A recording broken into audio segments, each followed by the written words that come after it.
Hello friends, வணக்கம். Welcome to நம்ம வீட்டு ஃபுட். இன்றைக்கி நம்ம கிச்சனில் எக் பாஸ்தா எப்படி பண்ணுறதுன்னு பார்க்கலாம்.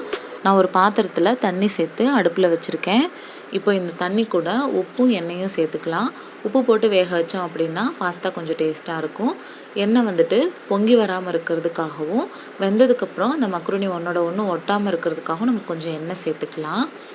இப்போது இது லைட்டாக முத்துப்பதம் வந்ததும் நம்ம பாஸ்தாவை சேர்த்துக்கலாம். இது 200 கிராம் அளவுக்கு நான் எடுத்திருக்கேன். இப்போ எல்லாத்தையும் சேர்த்துட்டு நல்லா கலந்து விட்டுடலாம். இது வேகிறதுக்கு மீடியம் ஃப்ளேமில் வச்சு செஞ்சோம் அப்படின்னா 5 to 7 minutes தான் ஆகும். இப்போ இது எல்லாத்தையும் நல்லா கிளறி விடலாம். இது நமக்கு 80% அளவுக்கு குக் ஆனால் போதும். அதுக்கு மேலே குக் ஆச்சு அப்படின்னா இந்த மக்ரோனி உடஞ்சி ஒன்றோட ஒன்று ஒட்டிக்கவும் ஆரம்பிச்சிடும். அதை நம்ம செஞ்சு சாப்பிடும்போது அந்தளவுக்கு டேஸ்ட் நல்லா இருக்காது. இப்போ இது நல்லா வெந்ததும் நான் உங்கள்கிட்ட காமிக்கிறேன் பாருங்கள். அவ்வளோதான். இப்போ நல்லா வெந்துருச்சு. இதை நம்ம நல்லா தண்ணியை வடிச்சிட்டு ஒரு ஸ்டெய்னரில் மாற்றி வைக்கலாம். அடுத்ததாக இது கூட நம்ம பச்சை தண்ணி சேர்த்து வாஷ் பண்ணணும். அப்போ தான் ஓவர் குக் ஆகாமல் இருக்கும், கூடவே ஒன்றோட ஒன்று ஒட்டாமல் இருக்கும். இப்போ இது இப்படியே ஒரு ஓரமாக இருக்கட்டும். தண்ணி லைட்டாக வடிஞ்சிட்டு நம்ம அதுக்குள்ளே தாளிச்சிடலாம். இதுக்கு ஒரு அடிக்கனமான பாத்திரமோ இல்லை நான்ஸ்டிக் பாத்திரமோ வச்சுருந்தீங்கன்னா எடுத்துக்கோங்க. அப்போ தான் செய்கிறதுக்கு கொஞ்சம் நல்லாயிருக்கும். நான் ஒரு 2லேருந்து 3 ஸ்பூன் அளவுக்கு கடலை எண்ணெய் சேர்த்துக்கிறேன். எண்ணெய் நல்லா சூடானதும் ஒரு பச்சை மிளகாய் வாசனைக்காக, கூடவே ஒரு பெரிய சைஸ் வெங்காயம், கொஞ்சமாக கருவேப்பிலை சேர்த்துட்டு இதை வதக்கிக்கலாம். இப்போது இந்த வெங்காயம் வதங்கிறதுக்கு கொஞ்சமாக உப்பு சேர்த்து வதக்கிக்கலாம். அப்போ வெங்காயம் டக்குன்னு வதங்கிடும். நம்ம இதில் எந்த விதமான சாஸும் ஆட் பண்ண போகிறதில்ல. வெங்காயம், தக்காளி, மசாலா மட்டுமே வச்சு செய்ய போகிறோம். வெங்காயம் வதங்கிறதுக்கு உப்பு போட்டுட்டு எல்லாத்தையும் நல்லா வதக்கிட்டு, வெங்காயம் வதங்கினதும் 1/4 டீஸ்பூன் அளவுக்கு இஞ்சி பூண்டு பேஸ்ட்டு சேர்த்துக்கலாம். இப்போ அடுப்பை சிம்மில் போட்டுட்டு நம்ம வதக்கணும். அப்போ தான் அடி பிடிக்காமல் இருக்கும். இப்போது இஞ்சி பூண்டு பேஸ்ட்டோட பச்சை வாசனை போனதும் தக்காளி சேர்த்துக்கலாம்.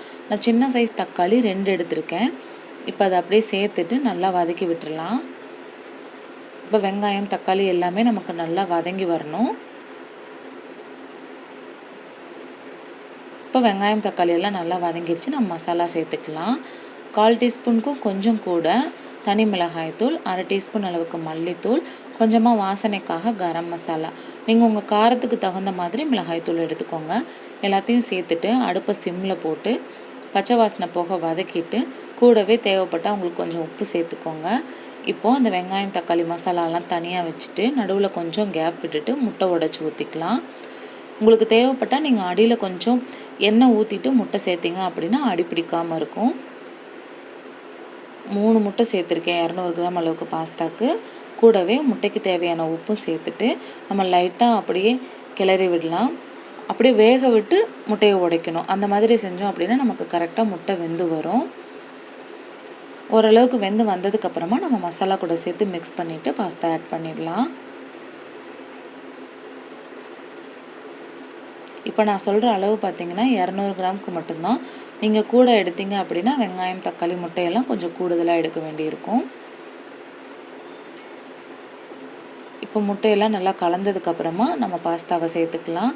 நீங்கள் முட்டை சாப்பிட பிடிக்காதவங்களாக இருந்ததுன்னா அந்த வெங்காயம், தக்காளி, மசாலா கூட அப்படியே நீங்கள் பாஸ்தாவை சேர்த்து செஞ்சுக்கலாம். அதோட டேஸ்ட்டும் ரொம்ப நல்லாயிருக்கும்.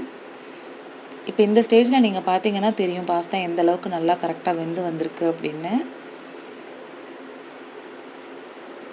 இப்போ இது எல்லாத்தையும் முட்டை, மசாலா கூட நல்லா நம்ம கலந்து விட்டுறலாம் பொறுமையாக. அடுப்பை சிம்மில் போட்டுட்டு நல்லா கலந்து விடுங்க. எல்லாம் ஒரு தடவை கலந்ததுக்கப்புறமா மீடியம் ஃப்ளேமில் மாற்றிக்கோங்க. எப்போவுமே நம்ம சமைக்கும் போது அடுப்பை ஹை ஃப்ளேமில் வச்சு சமைச்சு பழகக்கூடாது. அந்த மாதிரி இருந்தால் சாப்பிட்றதுக்கும் டேஸ்ட் அந்தளவுக்கு நல்லா இருக்காது. இப்போ எல்லாமே நல்லா வெந்துருச்சு. நம்ம இது எல்லாத்தையும் கலந்து ஒரு 5 நிமிஷம் மீடியம் ஃப்ளேமில் இருக்கணும். அதுக்கப்புறமா இறக்கிறதுக்கு முன்னாடி கொஞ்சமாக மிளகுத்தூள் சேர்த்துக்கலாம். நான் ஒரு 1/4 டீஸ்பூனுக்கும் கொஞ்சம் கூடுதலாக சேர்த்துருக்கேன். எல்லாம் நல்லா கலந்ததும் 1 ஸ்பூன் அளவுக்கு கெச்சப். இது நம்ம டேஸ்ட்டுக்காக தான் ஆட் பண்ணுறோம். வேணாம் அப்படின்னா நீங்கள் ஸ்கிப் பண்ணிக்கலாம். இப்போ இது எல்லாத்தையும் சேர்த்துட்டு நம்ம நல்லா கலந்து விட்டுட்டு ஃபைனலாக மல்லி இலை போட்டுக்கலாம். மல்லி இலையும் சேர்த்துட்டு லைட்டாக பெரட்டிட்டு அடுப்பு ஆஃப் பண்ணிடலாம். அவ்வளோதான், நமக்கு ரொம்பவே சூப்பரான எக் பாஸ்தா ரெடி ஆகிடுச்சு. இது பிரேக்ஃபாஸ்ட்டாகவும் டின்னராகவும் எடுக்கலாம். ரொம்ப நல்லாயிருக்கும். இந்த வீடியோ உங்களுக்கு பிடிச்சிருந்ததுன்னா லைக் பண்ணுங்கள், கமெண்ட் பண்ணுங்கள், ஷேர் பண்ணுங்கள், சப்ஸ்கிரைப் பண்ணுங்கள். கூடவே பக்கத்தில் உள்ள பெல் ஐக்கானையும் கிளிக் பண்ணிக்கோங்க. Thank you friends. தேங்க்ஸ் ஃபார் வாட்சிங்.